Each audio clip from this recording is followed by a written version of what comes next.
Hai, Assalamualaikum. Apa kabar semuanya? Semoga semuanya dalam keadaan baik ya. Nah, di sini perkenalkan nama Ibu Husnul Khotimah. Di sini kita akan belajar tentang pembaharuan pendidikan Islam. Nah, apa sih pembaharuan pendidikan Islam itu? Sini ibu tidak sendirian, ada Bu Eka, ada Bu Rina yang menemani kalian belajar hari ini.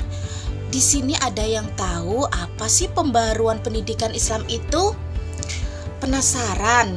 Yuk kita belajar bersama-sama yuk. Artian pembaharuan pendidikan Islam itu adalah apa saja yang belum dipahami, diterima atau dilaksanakan oleh penerima pembaharuan. Sesungguhnya lebih merupakan upaya atau usaha perbaikan keadaan baik dari segi cara, konsep, dan serangkaian metode yang bisa diterapkan dalam rangka mengantarkan keadaan yang lebih baik. Jadi di sini sesuatu yang sudah ada kemudian diperbarui lagi dengan cara-cara dan prinsip-prinsip yang lebih modern. Kemudian latar belakang pembaharuan pendidikan Islam. Yang pertama, faktor internal, yaitu faktor kebutuhan pragmatis umat Islam yang sangat memerlukan satu sistem pendidikan Islam yang betul-betul bisa dijadikan rujukan dalam rangka mencetak manusia muslim yang berkualitas, bertakwa, dan beriman kepada Allah. Faktor ini yang mempengaruhi dari perasaan, keyakinan, maupun motivasi diri. Yang kedua, faktor eksternal, yaitu adanya kontak Islam dengan Barat juga merupakan faktor yang terpenting yang bisa kita lihat. Adanya kontak ini paling tidak telah menggugah dan membawa perubahan pragmatik umat Islam untuk belajar terus-menerus kepada Barat, sehingga ketertinggalan yang selama ini dirasakan akan bisa terminimalisir. Halo, assalamualaikum. Anak, di sini Bu Guru akan menjelaskan mengenai pola-pola pembaharuan pendidikan Islam. Di sini ada 3 pola. Yang pertama adalah pola pembaharuan pendidikan yang berorientasi pada pendidikan dunia Barat. Pada golongan ini, negara-negara Islam itu mengacu kepada sistem pendidikan Barat yang mereka anggap pendidikan di Barat itu lebih maju dan teknologinya lebih modern, sehingga banyak negara Islam yang mengirim pelajarnya ke negara Barat, terutama ke Perancis, untuk mengembangkan ilmu pengetahuan dan teknologinya. Di sini banyak sekolah-sekolah yang meniru pola pendidikan Barat. Salah satunya adalah yang menerapkan adalah Sultan Mahmud II di Turki dan Sultan Ali Pasha di Mesir.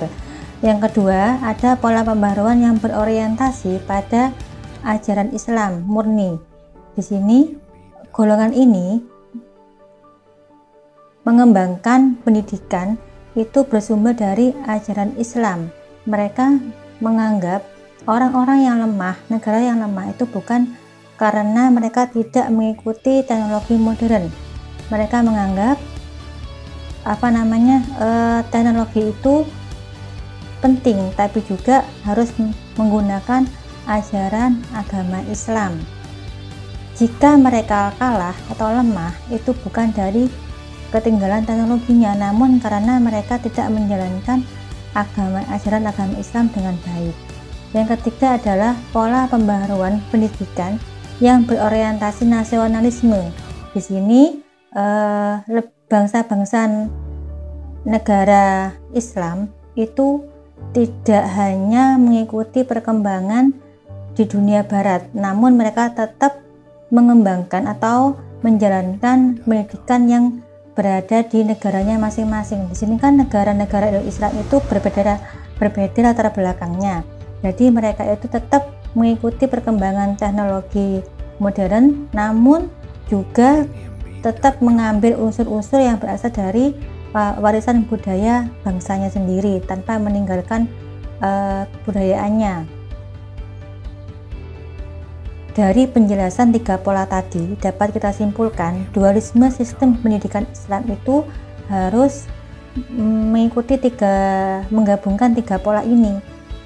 Di samping mengikuti perkembangan dunia barat yang dianggap lebih maju, kita juga harus mengamalkan ajaran agama Islam, di mana semuanya ilmu pengetahuan itu bersumber dari Al-Quran dan Al-Hadis.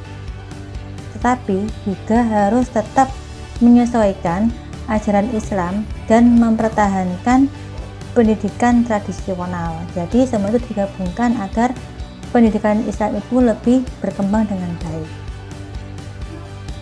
Assalamualaikum warahmatullahi wabarakatuh. Nama saya Rina Ismawati.